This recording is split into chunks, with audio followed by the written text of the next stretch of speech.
Well, hello, good morning, afternoon, good evening. Welcome to Under the Lamp, where we shine the light on Overwatch pros. I'm Hex, but luckily I'm joined by three people you actually want to listen. Let's start it off. We've got Chipsa, we've got Nomy, we've got Jake. What's up, Chipsa? How you doing? I'm good, yeah. How are you?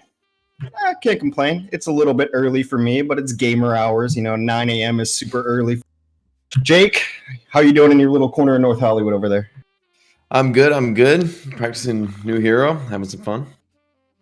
And we have a special guest, Nomy. How's it going, man? Old school Nomy. I haven't talked to you in a bit.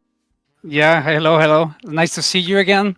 I miss you guys, but I'm here to talk about some Overwatch, see what happens. All right, we're going to get into Overwatch and a bunch of stuff, but we're all social distancing here right now, making the proper precautions. Hashtag stay at home together. Let's just go right around the horn again. Start with Chipsa.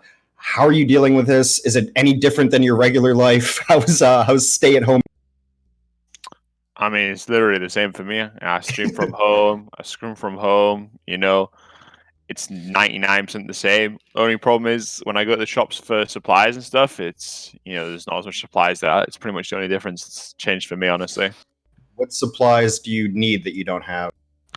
I mean, it's fine now, but like when it was the initial outbreak happened, everyone was panic buying and stuff like pasta was just you couldn't really get it for love nor money, But nowadays it's not too bad. They've kind of restocked and people have calmed down, so it's not really a problem anymore.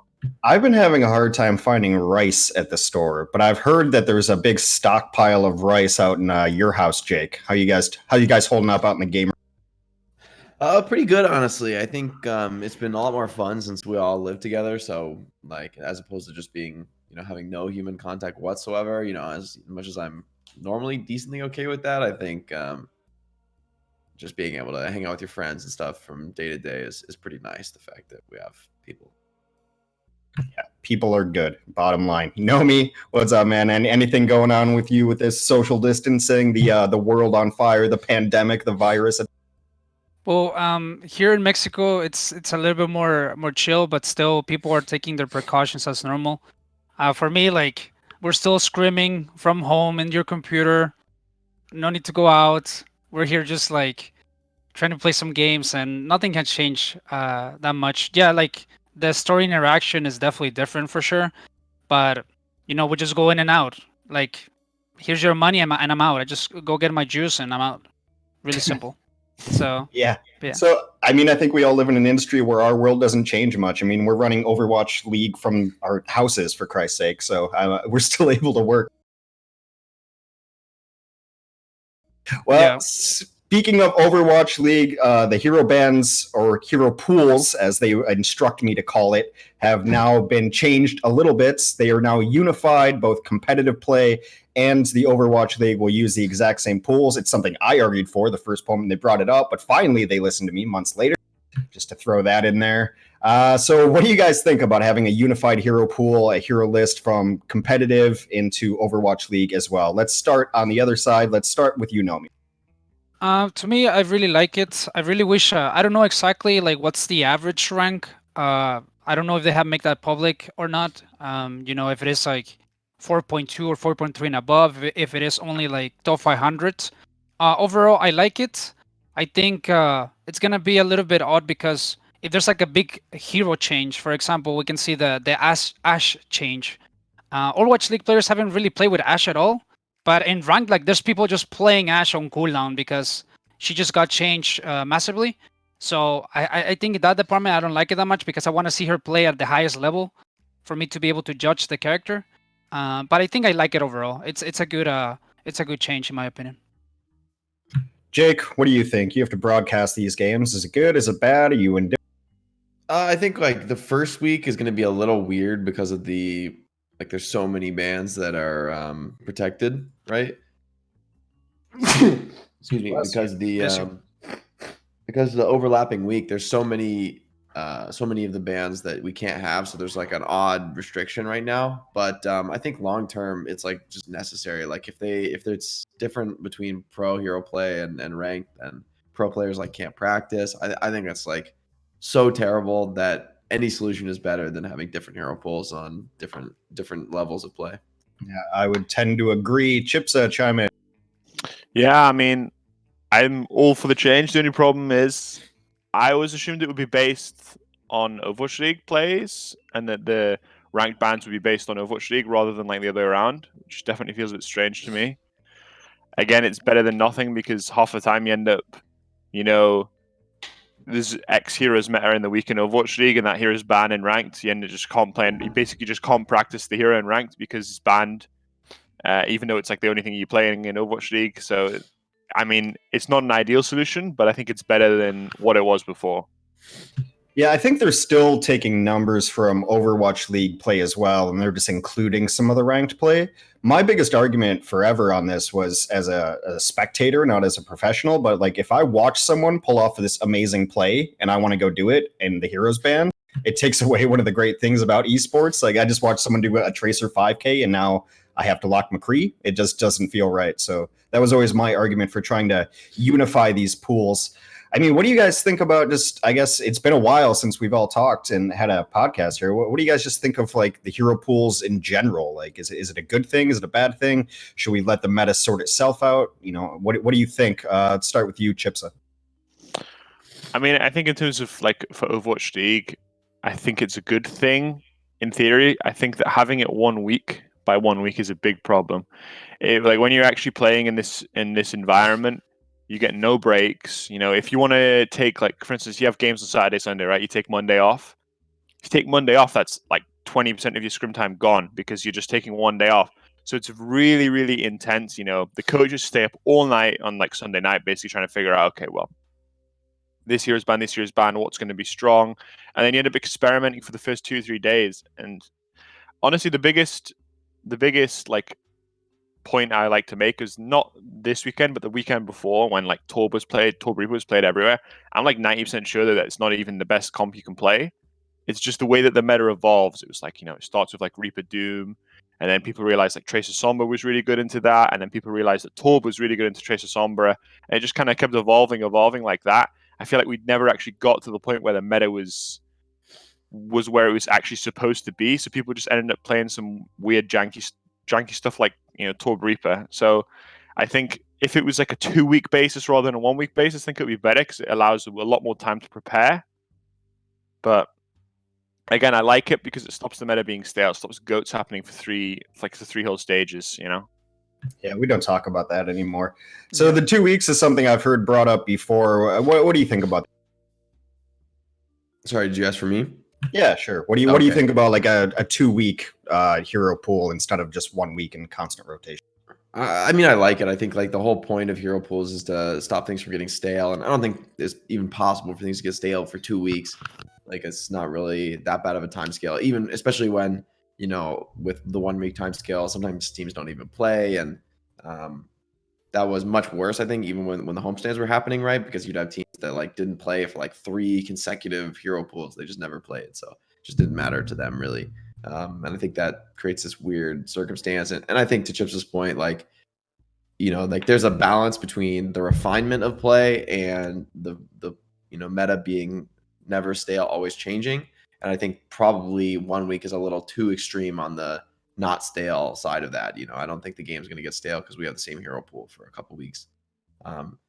That said, I think maybe this rank change kind of, or the fact that it's based on rank now to some extent, kind of hurts going towards that direction, because I think in ranked it actually is good that it changes all the time, because then I don't think it really matters, right? Like if the meta is figured out or not, because no one's going to play it anyway. Or, you know, like small percentage of people will actually be, even if like Orisa is a broken hero, then it doesn't matter. It won't be in half your ranked games. So I think, but I think ultimately, like having it be, I think 2 weeks is good. I like that idea. I think it's like definitely the direction it should go in. Maybe even slower. You know, I don't know, but definitely slower than 1 week seems good to me. Nomy, you might have a little different perspective and a different role. What do you think about all of this? Just tell me just your general thoughts. Well, for me, as just watching Overwatch League, watching them play different characters every week is gonna be really enjoyable. You know, we're used to having this metas for 1 year, 1 year and a half long, and as a player, I really like playing some of those metas, right? But right now, changing it so often, it's gonna definitely help make Overwatch League more dynamic, and maybe people are more entertained. People might like to see more Winston play than Reinhardt play, for example. So that can help in that department for the entertainment side of things.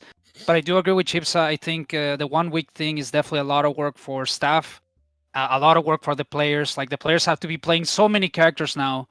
DPS players in general, they have to play so many different roles, and it seems to be a lot of work. So maybe like Jake was mentioning, just having like a 2 week where 2 week feels fine. Like we're used to having it for months, so 2 weeks is definitely not stale at all, and it gives more time for the staff and the players to prepare themselves to, to have a more solidified meta. With more strategic play than just playing whatever's the strongest thing. Because playing the strongest thing is good, but you want to see like all the strategies and like seeing like the off angles and the alt economy game. Like that stuff is more difficult to see now because it's just so different every time. So yeah. Yeah, maybe a second week to watch how teams adjust to what was thought as the strong meta would be really interesting, and then you can start it all over again. So I think the league has made changes throughout the year, so perhaps we end up extending hero pools. We'll see. But it is odd to see like some teams don't even play in certain metas, so it's hard to get a grasp. But the meta is going to shift as we've got a new hero incoming. It is Amazon's Echo. I don't think that's officially sponsored, but Echo is in the game right now. Well, let's start with our Jake of all trades in the DPS slot. Jake, what are your thoughts on Echo? How do you think it's going to change the meta? Just what do you like Echo? The hero is really fun to play. Like as a DPS player, it's really nice to get a new hero. What's the last new hero? Was it Ashe? Last new DPS? And Ashe has been kind of booty for her entire existence until just now. So kind of feels like there's 2 new DPS heroes because Ashe feels pretty playable now, at least in ranked. I mean, probably still isn't like optimal, but maybe it is actually. It's a lot stronger. The buff's really significant. And then Echo is insanely overtuned. This hero is not balanced at all. Well, yeah, it's release. It's release balance. Yeah, it's true. But also it's like especially hard to tell this week. I mean, even though I do think Echo's overtuned, period, I do think it's like an especially bad situation for Echo to be overtuned because the 2 strongest counters are banned. Like McCree is definitely, I think, the strongest counter against Echo because you can just, like, the hitbox is so big you can just roll her with hit scan. And McCree, no one's better than that than McCree in terms of like mid range. She's flying around, you just flick, and if she's close range, you flash. And High Noon is insane against Echo and Mercy and stuff. So I think like without McCree, it's much worse to be playing against Echo. Ashe is okay at that same role, but I think you're really missing McCree in terms of countering Echo. So she seems even more oppressive than she might otherwise be. Nomy, what do you think of Echo here? So far, like Jake just mentioned, she's one of those characters that's really fun to see play. Like, and the way that she moves, and it's just so unique. And I really like watching the character itself. I haven't seen like a top tier, like the best Echo player. I want to see like Architect playing Echo or something. See what he can do with that character. But overall, I think when I see Echo, I see her as like a tracer. Like she should be doing something that Tracer should be doing, having a lot of mobility, being able to harass or just like burst a target. Overall, I really like her. I don't know how much is gonna change the meta because it's still really, really early. She definitely feels really strong. Her ultimate is just really broken on tanks. Like the fact that she can get like Winston Primal within 1 leap, it's crazy. Like having Primal every Echo ult, and then on top of that, you're playing Winston. Like having 2 Primals per fight, dude. Like you cannot play the game, man. As Hitscan, like you cannot play the game as McCree when there's 2 Primals on you. So I don't know. I think it needs to be tweaked, but she's really good. I like it a lot. Chipsa, what do you think? Yeah, I think the hero's in her current state is pretty busted. I think she's really fun to play, and I think one of the underutilized points is like, let's say you're playing like an Orisa comp. If your Orisa gets picked, you can just yoink the enemy Orisa, and you have your Orisa back. Like it's almost like a pseudo res. I think it's actually interesting as well. Like to the point that Nomy made about the primal and stuff. Like I tried stealing Winston's, but my primal rage mechanics are just complete dog shit. So I end up just like feeding my ass off when I primal. So it's like I'm I'm unironically thinking about just like locking tank and just practicing Winston and just practicing primal. So I don't just like feed my ass off. But I think it's so early in the hero's release. I don't really know what comp she's good in. Like she seems like a dive hero. So I think currently I'd say the comp you'd run her in is dive, but it's hard to say like what would you replace her with, what would you play her with, you know. And again, I think the biggest problem is that I have no idea how good she is into McCree. Like McCree seems like a busted counter to her, and we don't know because he's banned right now. So you're kind of sitting here, you know, dominating people on Echo for like this whole week. But then when McCree comes back, she might just get completely steamrolled. We're like we don't really know. So it's like a perfect storm of Echo's viability right now. Yeah, let's continue on to that though. Let's just theory craft what the best composition for Echo would be. What do you think? My view is actually I have a pretty opposite. Oh, sorry. I thought you said my name. You keep cutting out. I thought you. Oh, I'm sorry. Maybe I'll hold my button down longer. Go ahead, Jake. Tell us what the optimal comp would be. I think like a lot of people have said dive, which I think makes sense because she's highly mobile. But I think the strongest use of this hero is or like I think you just if this hero is the meta, then you need to play at minimum Orisa, but I think probably both shield heroes. Because the only thing that you can do when she ults is have a million shields, so she can't farm ults on the copy. Like that's like the one effective way to play against the copy is sitting behind your shields, so she doesn't get ult.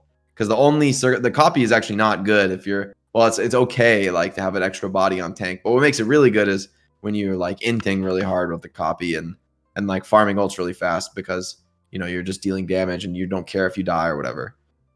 Like you know like jumping in on Winston, but if you play double shield and she ults, you just immediately like sit behind both shields, and then she's just whatever hero she copies. Sure, she is that hero, but she's not getting ults really fast. So like the one thing that the copy does not do well is break shields because that's the one thing in the game that does not farm you ult.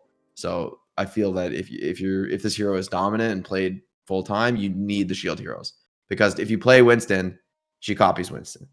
If you play Orisa Sigma, I mean those heroes are decent to copy. But against an Orisa and a Sigma who can just shield you, then a lot of times you're not really able to get the ult, or like you get the ult, but you get it too late. Like if you get the Sigma or the Orisa ult too late in the copy, it's not all that good. You need to get it pretty quick in the copy to get value. And Sigma, if you lose the copy time before the slam comes down, they get saved from the slam.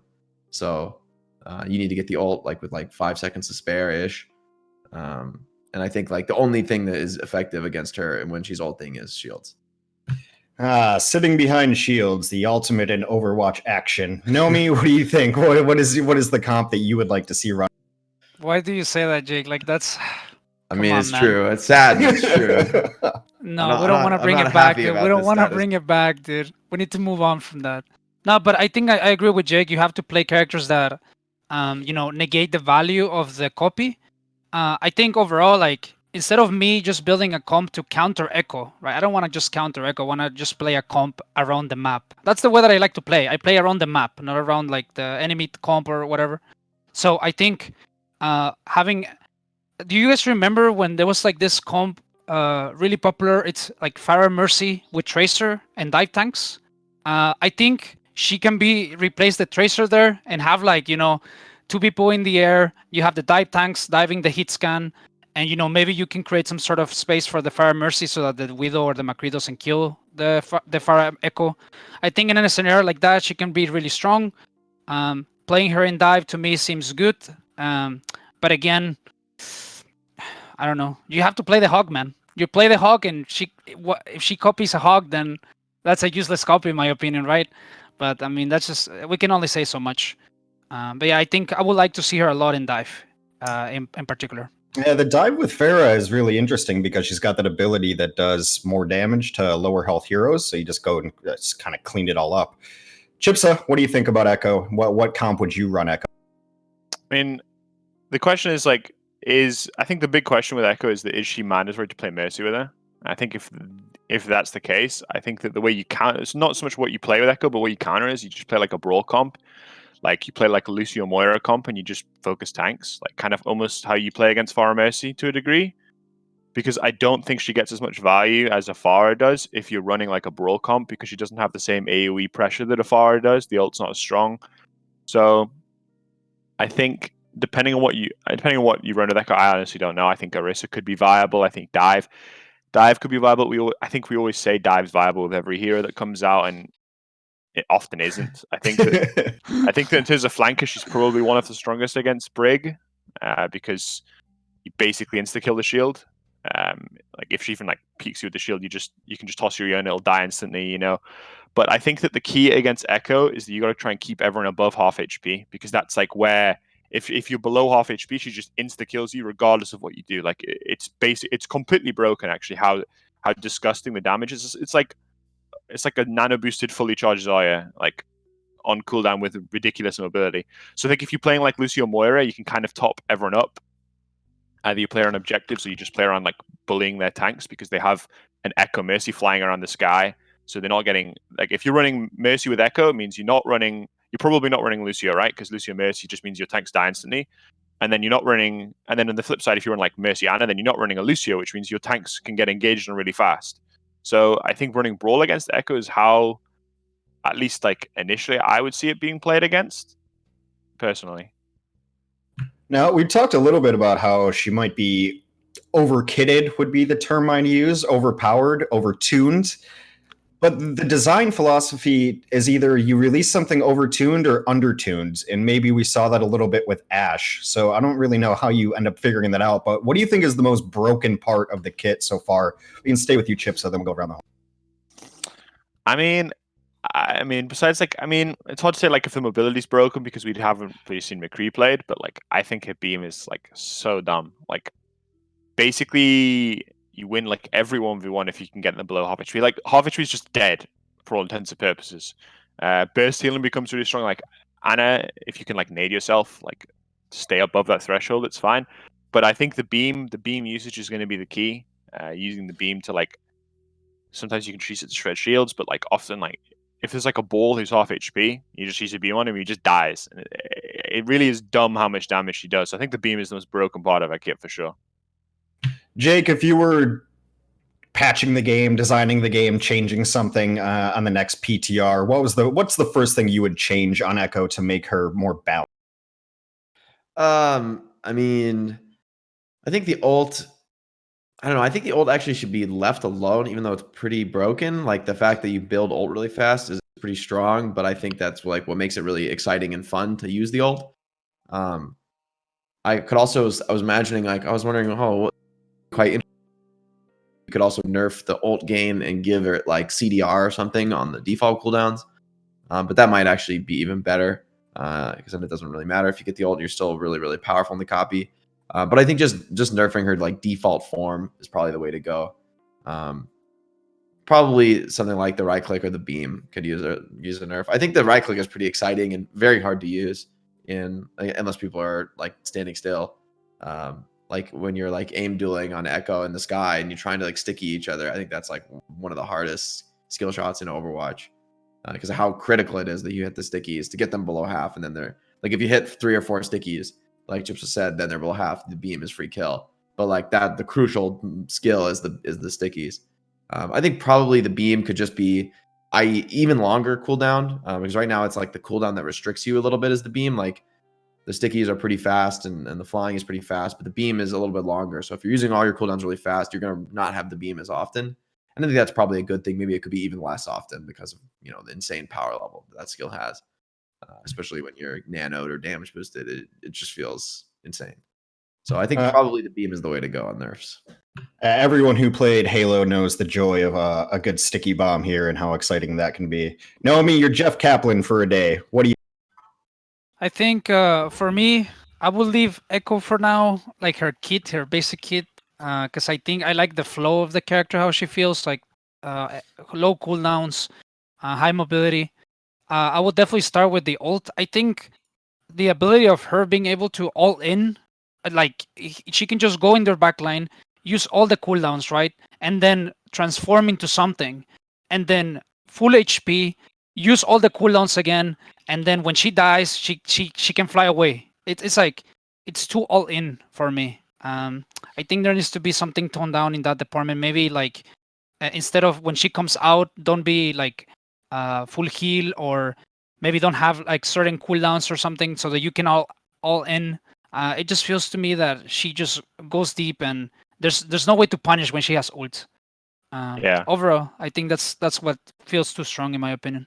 I think a change you could do is like, let's say she's like 50 HP when she goes into the ult, she comes out at 50 HP. Or you do like, if she uses all 3 of her cooldowns when she goes into the ult, then she comes out with all 3 cooldowns on cooldown. That's a change you could do. I think I would be very wary about balancing her because I don't think any of the Overwatch League teams are scrimming Echo right now because, well, she's not playable in Overwatch League for like another couple of weeks, something like that. So it's hard to say. Like maybe she's just a dumb solo queue hero. People don't know how to play around her yet. So I don't know. I don't know if nerfing her right now is the play. Right. I had something to follow up on that, and now I completely blanked on it, but that's okay. Let's talk a little bit about the things that we have seen so far in the Overwatch League, and mostly going to talk about damage dealers, the good, the bad, and the brilliant. What are people getting right when they're playing some of these new damage dealers that we haven't seen a ton, like maybe Torb, maybe some Hanzo stuff, even Legs? And what are they getting wrong? What are they missing from your professional opinion? Say you're coaching one of these teams, like this player is doing this great, this player is not doing it right, or just overall people aren't really understanding the mechanics of this player. Jake, what do you think? Who's nailing it right now? What is a hero that you'd like to see more people pick up or play better? I mean, I think the level of play is very, very high right now in the league. I mean, even when you picks that are like rarely seen, like Torb or something, I think a lot of people are playing it like very, very well, have like extremely good just raw mechanics on Torb. And if you have good raw mechanics on Torb, it means you're probably practicing a lot because you're playing like every hero. You can play them all. And maybe that's to do also with like big rosters. You have some specialization going on. But overall, I mean, I've been nothing but impressed. I don't really think there's any broad sense where I'm like, oh, people aren't getting this much value out of DPS. I think the competitive level of DPS is very, very high right now. It's very hard to like get starting time or anything in the Overwatch League because everyone is playing well. Like I feel like every single team has a player that I just think is like a disgusting like player. Like literally everyone has maybe multiple players who are just doing insane things on DPS. So I think the level of play is higher than it's ever been before. And damage dealer is like probably the most competitive category. Well, Chipsa, you know about trying to get playing time and trying to compete for those playing times. Is there anything you've noticed about the damage dealers? And we've seen a lot of Doomfist, obviously, which is your specialty throughout the year in the Overwatch League. Is just any general notes, anything you've picked up on that people could be doing better? Is there someone who's just really standing out to you on certain heroes or specifically on Doomfist? I think especially like Doomfist, like it really does depend how your team plays around you, and it depends on the meta and stuff like that. But I think I agree with Jake. I think the DPS this season has been pretty ridiculous, especially considering how many heroes they have to play. It's not just like you're sitting there, you're playing like 1 or 2 heroes. It's like you're playing Reaper, you're playing Trace, you're playing Sombra, you're playing Mei, you're playing Hanzo. You don't know really what you're playing, and then the level is still ridiculously high. And like even like they're playing heroes like Torb and stuff, and then like Carpe is like just destroying people with Torb, and like. You look at a player like Carpe, like you think the last hero he would ever be playing is Torb, and he's playing it. So yeah, I don't really think there's anyone like playing heroes wrong. I think we're still trying to figure out how to play heroes like Torb and like especially like how to use the ult. Like the ult seems like really busted against like Ryan. Like it's impossible to play around Torb as Ryan. You just standing in the lava and it's just destroying you. So I think the more like I don't know if Torb is actually a good hero or like it's just like a cheese pick or what. I think it needs more practice and stuff. But I don't think there's really people doing particularly bad things in Overwatch League on DPS. Who's playing the DPS the best right now? Carpe. Fair enough. There's a new video I just did on Carpe. It should be out tomorrow. Nomy, what do you think about any of this as maybe the least DPS-ish oriented guest that we have today? Is there anyone who stands out to you as playing really well, maybe flying under the radar that we're not noticing? Everyone can say Carpe is playing well. That's easy. But who do you think is playing really well that maybe is unsung in the league right now?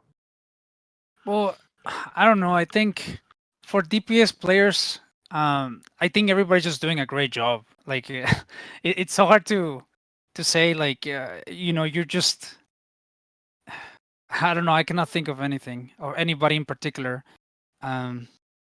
I don't know.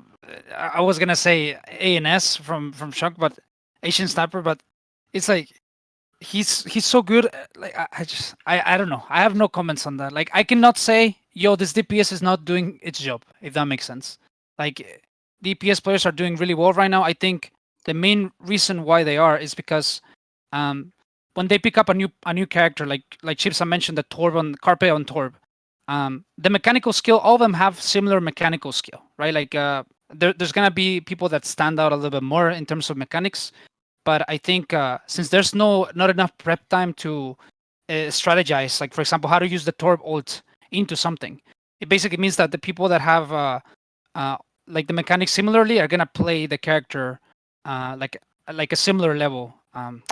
I probably am not explaining this correctly, but it's they pretty much start at the same time or at the same speed, and because they don't play the same character consistently, it doesn't expand. It doesn't become even better.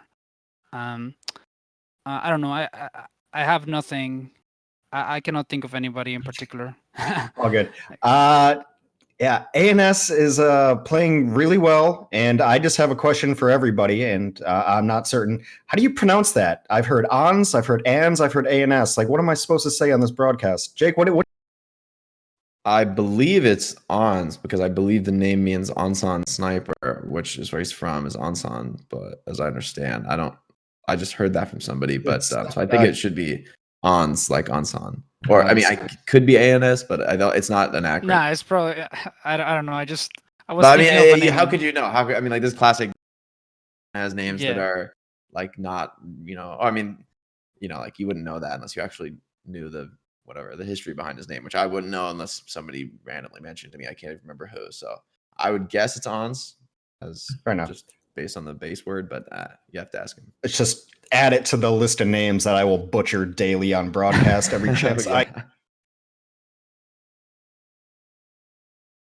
Well, speaking of players like that, let's just start doing some way too early awards. Who do you think so far? I mean, I guess we're like 10 weeks in the Overwatch League. It's been a strange year, to say the very least. I'm not on a plane every week, which is a little different. But who do you have as your early candidate for Rookie of the Year? Let's start with you, Chips. I mean, there's no debate.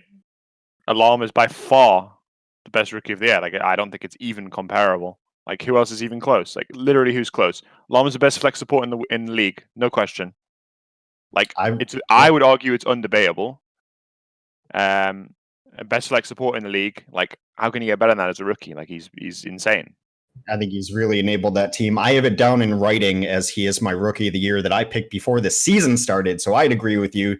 Same. Jake or Nomy, do either of you feel like debating Chipsa, who says this is well, I mean, Alarm, since he started in contenders, like he always been that player that always pops off, always like doing so much, and now that he moved up to the bigger screen, like he just doesn't stop. I think especially now with hero bans, like he can just play every character really well. His performance is just top notch. I think he can definitely get it like really, really easily. Like he's just an amazing player overall. I believe he's the reason we've seen the resurgence of a better version of Sato, but that's my own personal opinion. Jake, someone who's not Alarm, Rookie of the Year. You don't have to go all in on this because you have to pretend to be unbiased on broadcast, but who are some leading candidates for Rookie of the Year? Actually, who did you pick when we had to answer this in that? I actually also picked Alarm in the preseason, but what I think is interesting, not to really debate Alarm because I still feel good about that, about choosing that pick preseason as you did, Hex. But I do feel that Overwatch, the reality of Overwatch is that different roles are just like apples and oranges, like entirely incomparable. Like you cannot say if Alarm is better than Ons. Like you just like that comparison is meaningless in my opinion. And then that's one. I mean, I just think like in terms of an MVP award or a Rookie of the Year award, I mean, like I know this is not satisfying to people, so it probably won't ever happen. But I think the reality is that there probably should be one in every position because it's not like the different positions are so different. Like playing main support versus playing hit scan DPS, it's just completely different. So the fact that main support doesn't have as many carry moments means that like Funny Astro will like not win awards, you know, and like probably main supports will never win awards because it just doesn't like people just don't see it that way. But they can still have a huge game impact, and what matters is not does the DPS have more game impact than the main support. It's does the main support have more game impact than the other main support, and that's where I think I would say like Funny Astro on main support is what would be one of my picks for one of the top rookies. I think DPS I would say Ons, KSP. Those two players have really impressed me. Zizzy, is it? Zizzy as well. It would be up there for me as well. Yeah. Xe, I think is Yeah, what they call it. Xe. And Paris hasn't even reached their full form yet. Yeah. Xe, yeah, we haven't even seen Sparkle. And I think Gig has been playing really well, and Tank slot, just to name a couple Valiant players. But I guess for rookie tanks, those are the two that come to mind for me. But yeah, I just think, I mean, the level of play is insane. I think especially from rookies, there hasn't been like, there's been so many rookies that are performing at top level. You forget that it's like their first year. It doesn't seem significant for so many of these players like Alarm, Funny Astro, you know, all the people I mentioned and more, that it doesn't seem like, oh, this is their first year, like getting their feet wet. No, it's like these players came to play and they came to compete in the Overwatch League. And that's kind of the exciting thing, I think, about the 18-year limit. Obviously, the reason it's there is like more for legal realities than for anything. But I do think it does create an interesting system where you get people coming in and on their first year, they're already insane. Because obviously they were insane when they were 17 too, but they've had time to become like yet more insane and then released into the league like closer to their final form. I think that makes for some really exciting debuts. Yeah, I really like that idea, though, of giving different awards for different spots, because I think you've seen other sports do it. And sorry, I'm going to go on a small college football thing here, but they give an award for the best running back every year. It's the Doak Walker Award. The best linebacker every year is the Bednarik Award. And then overall, like the best player gets the Heisman Trophy or whatnot. But I think Overwatch could definitely do with something like that. I think that was the seed of the Roll Star thing that we did, but I don't think we've given that enough publicity. It's just a little icon on the screen. So I think we're moving towards that, but I think there's definitely a better award system because, like you said, like otherwise Damage is going to win stuff every year because it's just the flashiest. It's like the quarterback position. So I think that's a really interesting take, Jake. All right, so speaking of Rookie of the Year, and kind of this is similar-ish, but I don't know. We're way too early on it, of course, so you can always take this back. MVP, Most Valuable Player, which, in the way I define MVP, and the people do it differently, is it the best player in the league or the player who is the most valuable to their team? If you took them away, that team would crumble. Early MVPs, what do you think, Nomy? Man, I'm gonna be kind of biased because so when I was in SF Shock and I had the chance to be with Choi, I always think Choi is just too good, man, for the Shock. Choi Oven is just an insane player. Every time I watch him play, all the decisions that he makes, I don't know. I'm a fan, dude. I'm a fanboy of him. He's just an amazing player for me. So I think I will always choose him. I don't know if it is because he's a tank role as I used to play, but I just think he's just like really smart, really talented, and always on point, like great teammate, great mentality. I have nothing bad to say about him, you know, like I think he is my choice. I think it's a pretty safe pick. He would definitely almost always land in the top 5. Finals MVP of last year, if I'm not incorrect. Chipsa, what do you think? Early MVPs, and you can't say yourself. I can't say myself. No, I'm gonna veto that one. I mean, I think It's me. to the point of Choi, like Choi. I don't really know how you can put him as MVP, considering the fact that Shock have had a pretty shit season so far. I mean, again, here's the problem. Like, obviously, I'm going to say Fusion players because we're the best team right now. But like, I think there's like 3 arguments you can make: Carpe, Alarm, or Sado. Like, okay, well, let me do this then. You can pick one from Fusion and then one not Fusion. Oh God. I mean, honestly, I'd probably give it to Alarm. I know I gave him Rookie of the Year as well, but I think Alarm is maybe the best player in the world, just period. I think the guy's fucking cracked. Like, I don't think really anyone's close to his level on flex support. Like, and then outside of Fusion, God, I don't even know who I'd pick. All right, we'll give you a second. We'll come back to you. Take a moment. Jake, what do you think? Of course, you can table all this, and I'm a broadcaster and not biased, etc. But who do you got early MVP, the most valuable player to their team? I think the way you described it is pretty which player makes the biggest difference.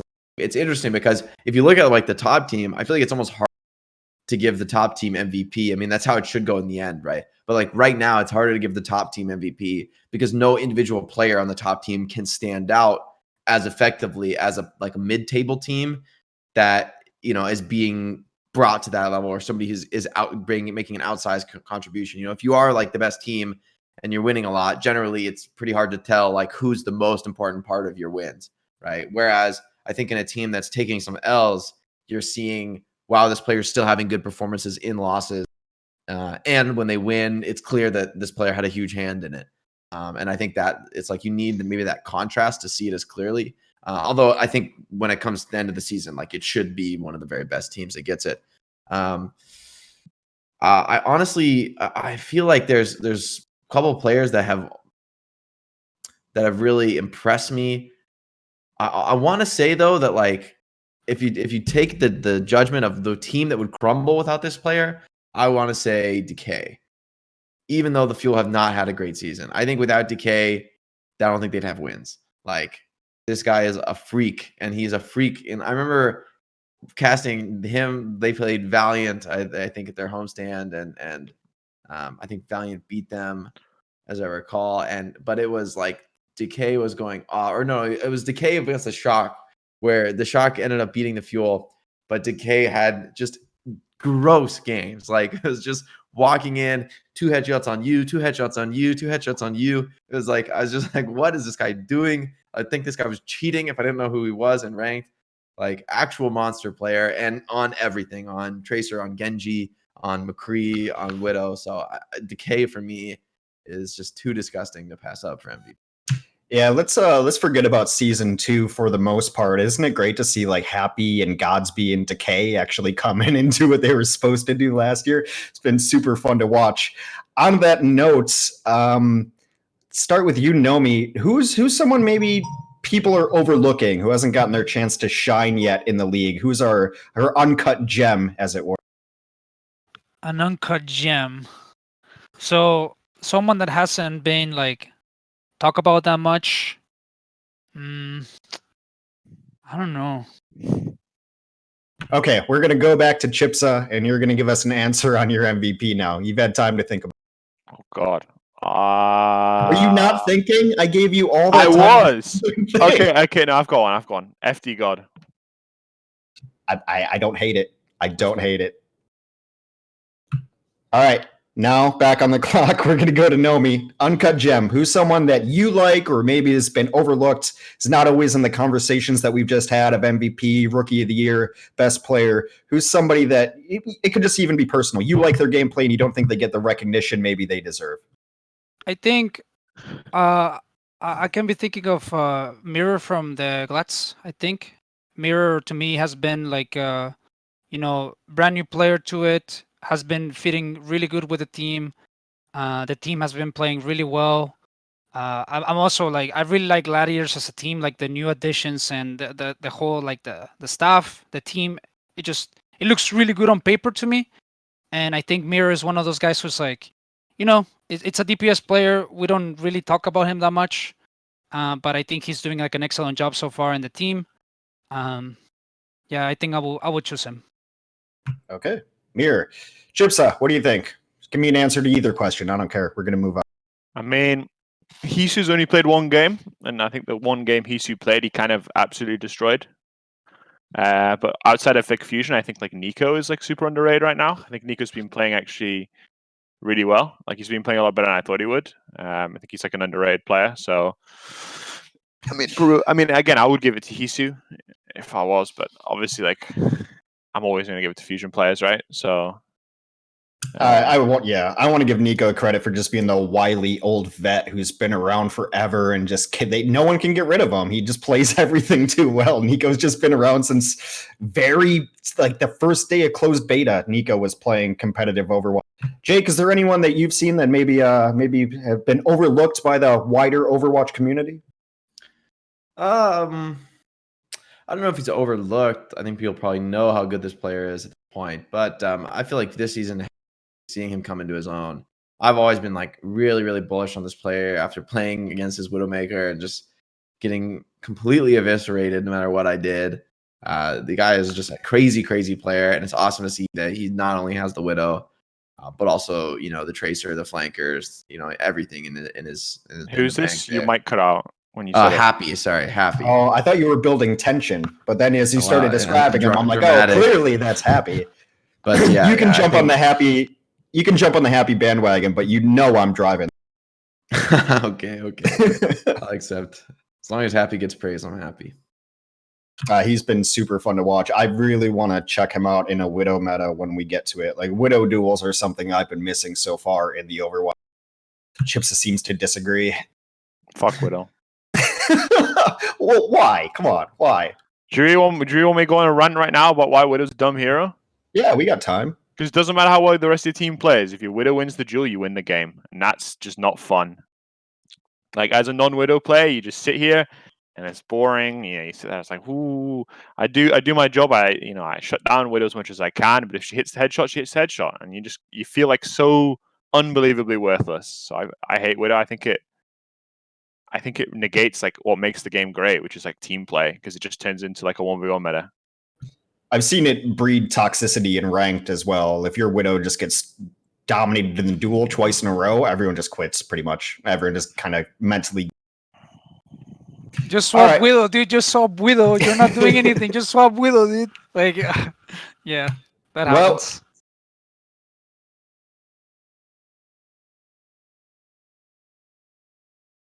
Yeah, that's actually a perfect segue into some of our audience questions here as well, because the best counter to Widow is, I guess it was a hero named Genji. I think there was a hero at one point in time. He's a pretty decent counter to Widow. So what are your thoughts on the Genji buff? Does he need more, in your opinion? Let's start with you, Nomy.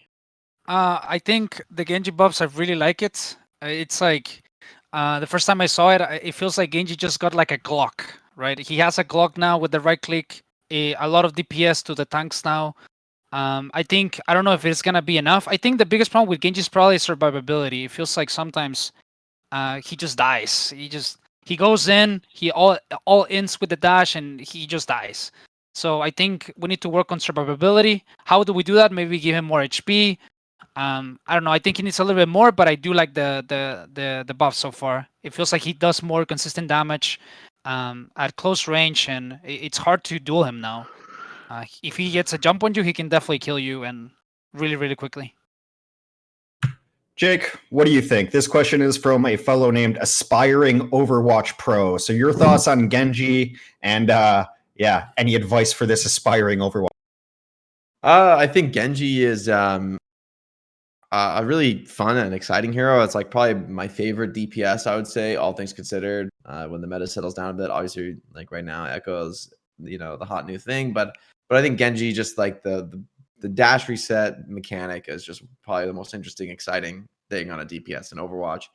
The idea that you could just like go crazy and literally kill everybody and do like, theoretically the highest DPS in the game if all goes perfectly with the Nano Blade and whatever. It's just too epic to not see play, especially in pro games. I think Genji's biggest struggle right now is that when the game came out, Genji could kill like every support, and now you've got two supports that like roll Genji in a 1v1, and you can't lose 1v1s to supports on the hero that is supposed to kill them and get dash resets on them. So Genji's great in a meta where you're playing Luciana or Zen or Bat. Even Bap is like not that bad. I mean, Drone's a little annoying with Nano Blade, but I don't think it's the end of the world at all, really. But I do think Brig and Moira like ruin you. Lucio's already pretty good against Genji in terms of 1, but that's a vault to 1v1. Lucio can easily die, especially to Blade. and the beat, you're not getting beat. Like you might easily get blade faster than beat if things go about as normal. But heroes like Moira and Brig just ruin you. I mean, you just can't play against those heroes. So that's the real problem with Genji, is that you switch to Genji and the enemy team always, even if you win fights, always has time to switch to the counters before you get blade. And then your blade gets countered by a Brig with no ult or a Moira with no ult. And that is a huge problem. Before, the only counters to blade a long time ago were ults, support ults, which is like acceptable because they're ults and they counter ults. But you can't really blade on even like a non-ulted Brig. If you don't hit the one shot on her, she will stuff you and her teammates will kill you. And that is pretty terrible, I think. At Chipsa, some people have said that Doom and Genji play similarly based on going in and the rhythm of the play. I'm terrible at both of them, so I can't speak to that. What do you think about the Genji changes? Are you going to pick up Genji? I mean, I used to play Genji before Doom came out. I mean, I love Genji. He's probably my favorite here, even over Doomfist. I mean, I think the problem with Genji right now, and the problem with Genji for the past 2 years, has been he's broken. Like, Nanoblade is a broken combo. It is insane. And the rest of Genji's kit is just completely dog shit. Like, you compare it to a hero like Doomfist. Doomfist can kill through like Brig supports and Moira supports and stuff, and he can actually do things without his ult. But right now, not only do you need your ult, you also need to pair it pretty much always with Ana, and you have to hope that I mean, it's just like Nanoblade is a broken combo, right? Like straight up, like no doubt. Yeah. Yep. But the problem is that it's not fun to play against. Oh well, every minute, a minute and a half, like they have Nanoblade, so we're probably just going to lose this fight, or we have to like use like two supports. Like it's like a Sigma ult defensively and like a support ult defensively, right, to counter the Nanoblade. But then the rest of the time, Genji just feels like he uses hero. Like honestly, the strat you play Genji a lot of the time is you just play like to poke, farm your Nanoblade fast, Nanoblade, which doesn't really feel to me like a well-designed hero or like a well-designed situation of the game, because it's just. Genji should be on flanks, should be like assassinating supports, you should be assassinating DPS, like you should be doing stuff like this. You shouldn't just be I'm gonna shoot tanks, farm my blade, and Nanoblade and kill their whole team. Like that doesn't feel right. And that's the problem I have with Genji, is this, like the balance of his kit is like way too much towards Nanoblade and just like not enough to the rest of his kit. Yeah, completely agree. He's terrible, and until he's unstoppable, and there is no in between. Needs to be balanced there. I don't like Genji at all. I've never liked Genji because I don't like playing against him, because he's not fun to play for me and he's not fun to play against, which I think is just bad design overall. He needs to regress towards the mean, in my opinion, but I would have never added him to the game because I die way too often to Genjis still.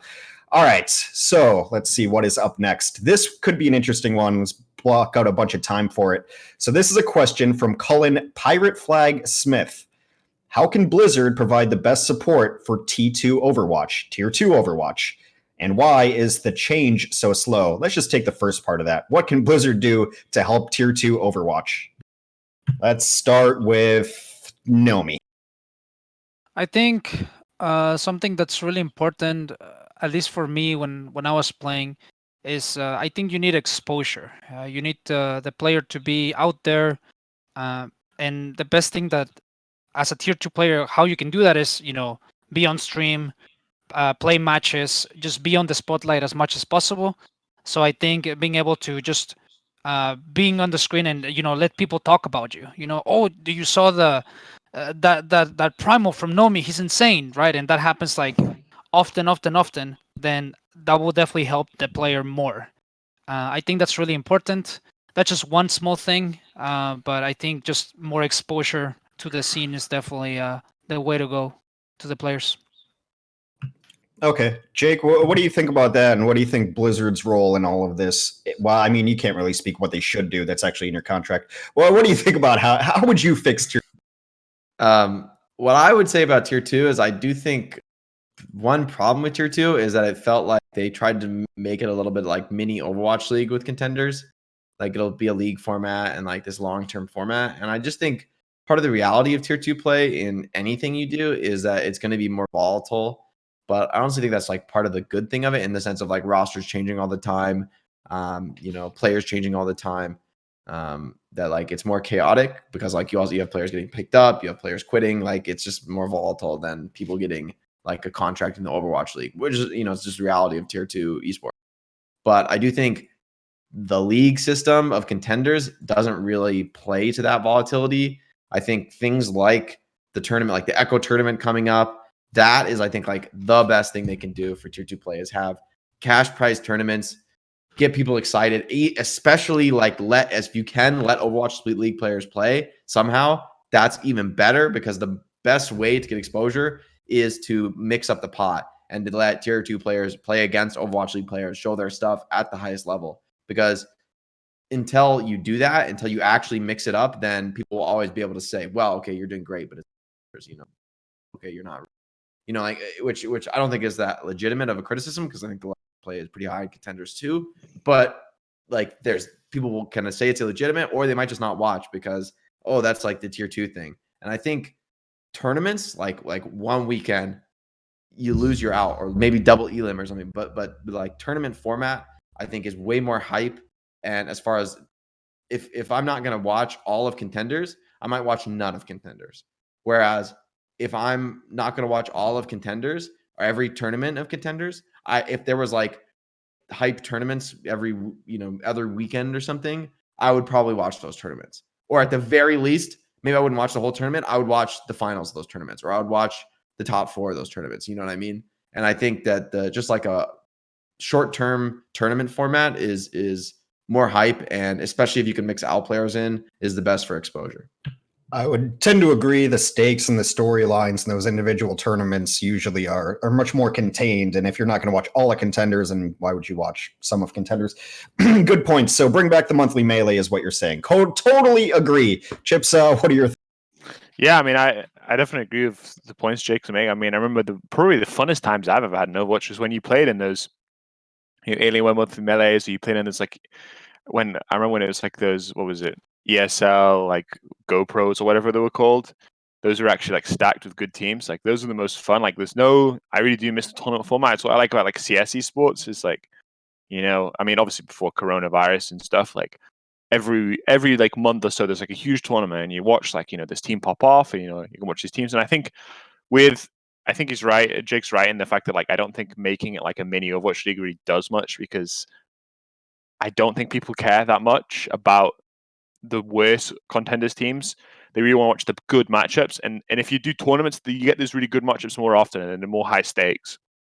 But I think fundamentally it just comes down to there needs to be more funding in tier 2, like, and if you like hosting tournaments like every month, or like every however often, there's like X amount of money in the prize pool, it kind of gives them more of an incentive to actually do something, rather than like kind of, I mean, I think the problem is it's not profitable to be a tier 2 organization right now. Like, a lot of the Overwatch League teams have dropped their academy teams now, because I think most of the money you make is just from like getting people in Overwatch League. There's no prize pool really.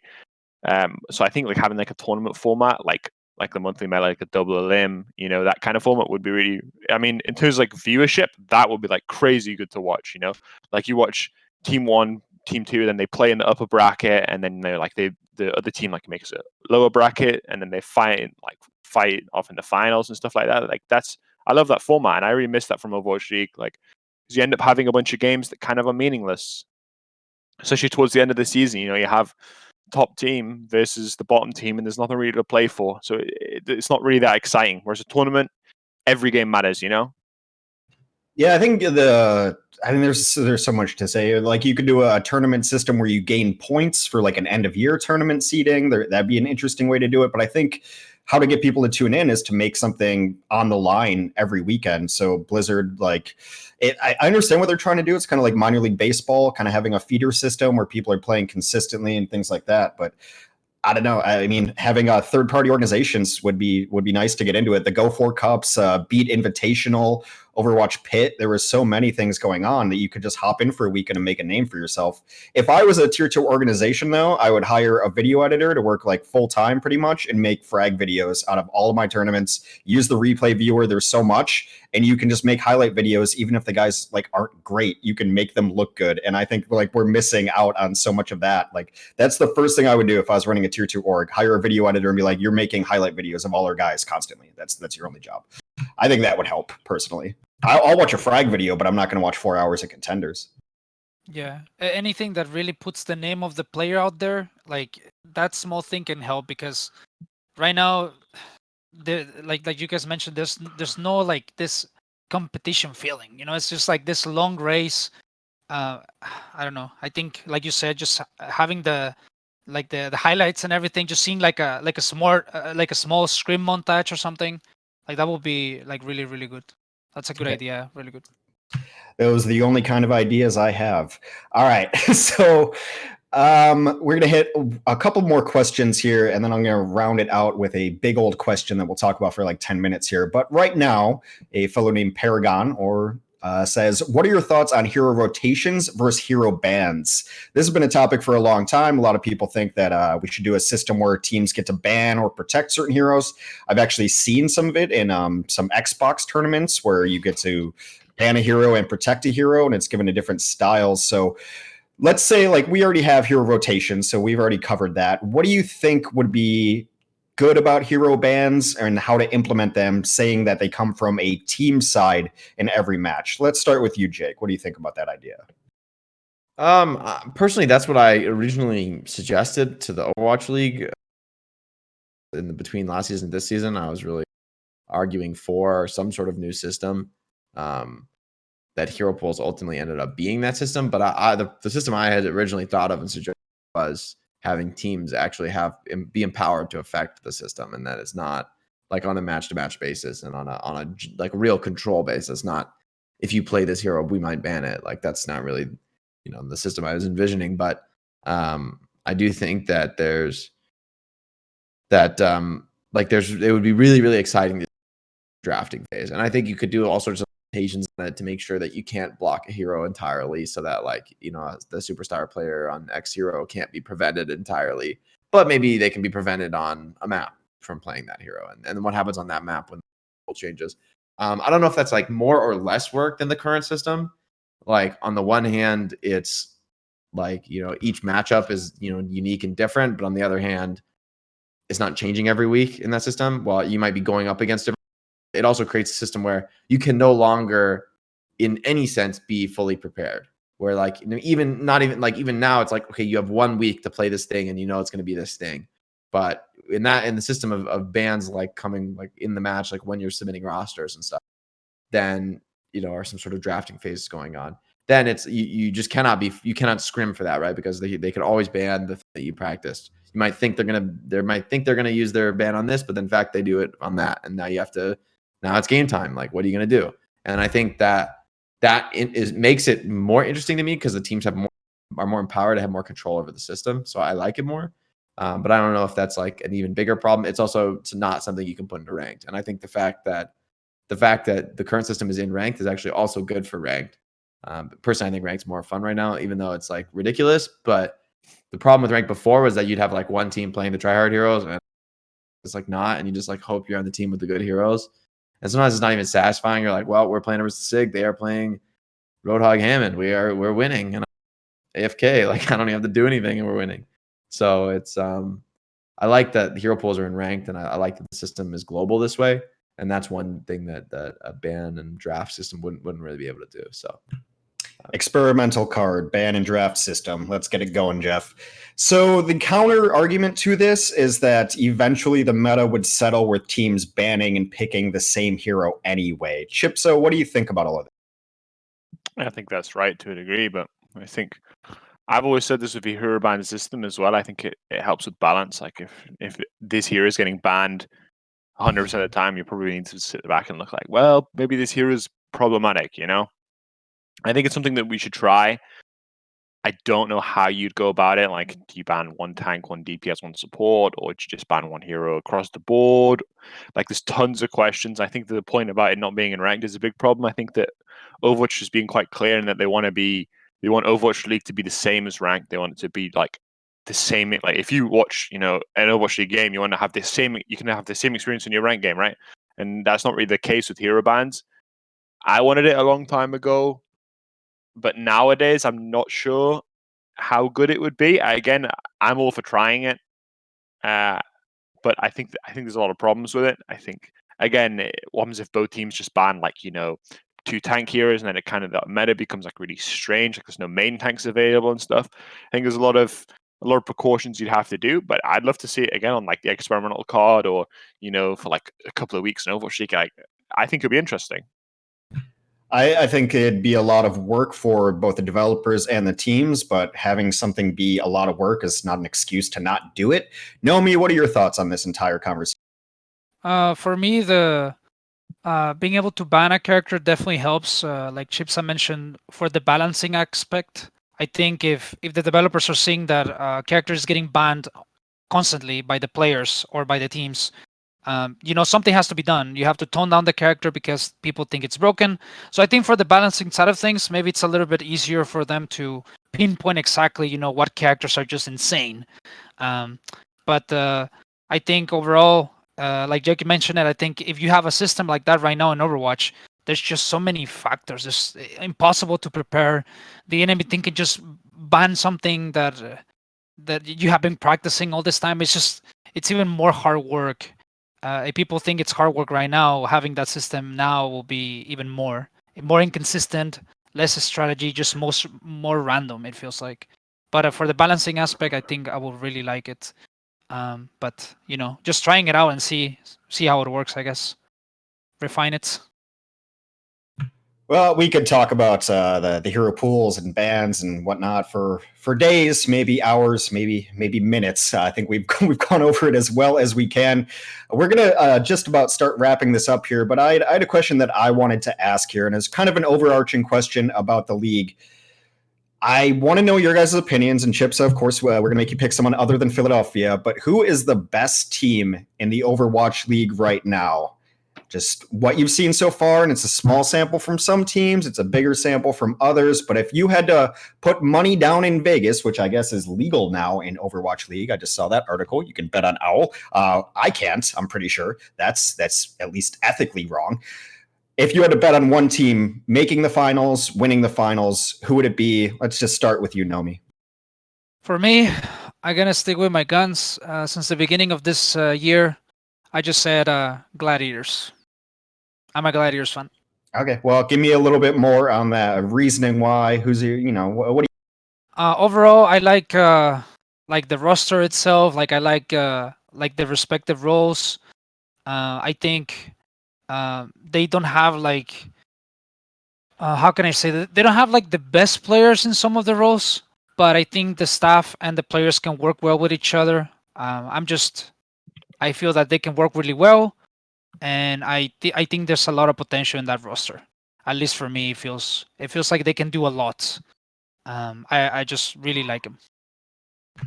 Fair enough. Just really likes them. Jake, what do you think? I know, again, we're broadcasters, supposed to be non-biased, but I've already said on record, Happy's my favorite player ever. So who do you think early on in these early returns is? I mean, actually, you can give me two. Who makes the finals this year?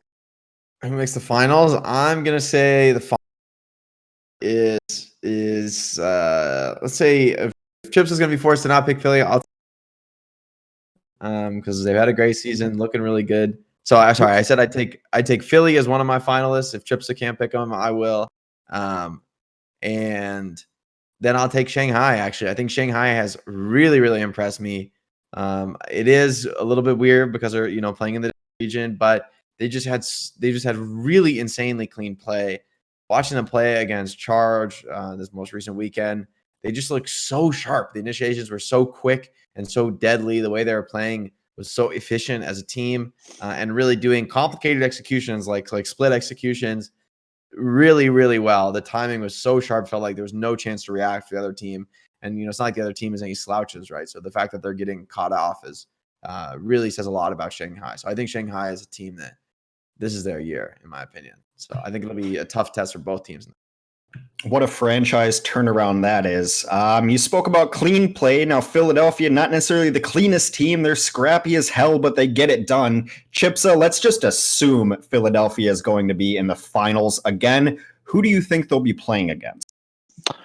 I mean, I really, really have a hard time not putting Shock in the finals. I think their roster is so unbelievably deep. I think their coaching staff is so strong. I think even though they're having a rough start, I don't know if that's going to keep up. I think that the DPS lineup is just I mean, it's just bonkers. It's probably second only to ours. Obviously, I'm going to say that, but I don't know. Yeah, I mean, even though Shock are like the 2-2 right now, something like that, and they're not doing great, I would be shocked if they didn't make the finals. Boo. All right, so you've got Philadelphia Shock in the finals. I'm going to go dark horse and say that Seoul gets it done this year because I don't want to anger their Twitter fan base. And also, I think their starting 6 is just absolutely insane. All right, guys, that is it. Thank you for your predictions. We're going to wrap it up with some good old self-promotion. You can't really type it in the team chat right now to be on the YouTube channel. But let's start with you, Nomy. What do you want to promote? What do you want people to follow you on, etc.? Oh, you guys can follow me on @Nomy, my Twitch. I try to stream as much as I can. For any updates, I'm always there. Any coaching questions, any help, I'm here for you guys. So if anything, just hit me up. Yeah, I'm going to hit you up. I need some coaching desperately. All right, Jake, where can people find you outside of the Overwatch League? I think you could probably say when you're casting this week if people want to find. I know I'm casting one of the days of China game shift. Some overnights. Yeah, some overnights. I can't remember which one offhand. I think you're Saturday morning, Friday night-ish. Yeah, that sounds right. The earlier slot, but you can find me on social media at JakeOW, and then on Twitch and YouTube. JakeOW as well. I'm getting a YouTube channel popping now, so if you already follow me, make sure to sub to me on YouTube. There you go. That's how it's done right. Chipsa, what do you got? I stream most days, twitch.tv/Chipsa. You know, if you want to watch the highest level gameplay possible, you know, just check me out there. Twitter account, Twitter/Chipsa_OW, I think something like that. So yeah, just follow me there and hit me up. All right, guys, thanks. I am Hexagrams on Twitter. You can look at that and find old movies and crappy metal music that you've not heard of. That's how to follow me. But I want to thank everybody for joining us. Chipsa, Jake, Nomy. This has been presented by Roar Esports. This was Under the Lamp, and we'll do another one of these soon. Thanks, everyone, for tuning in.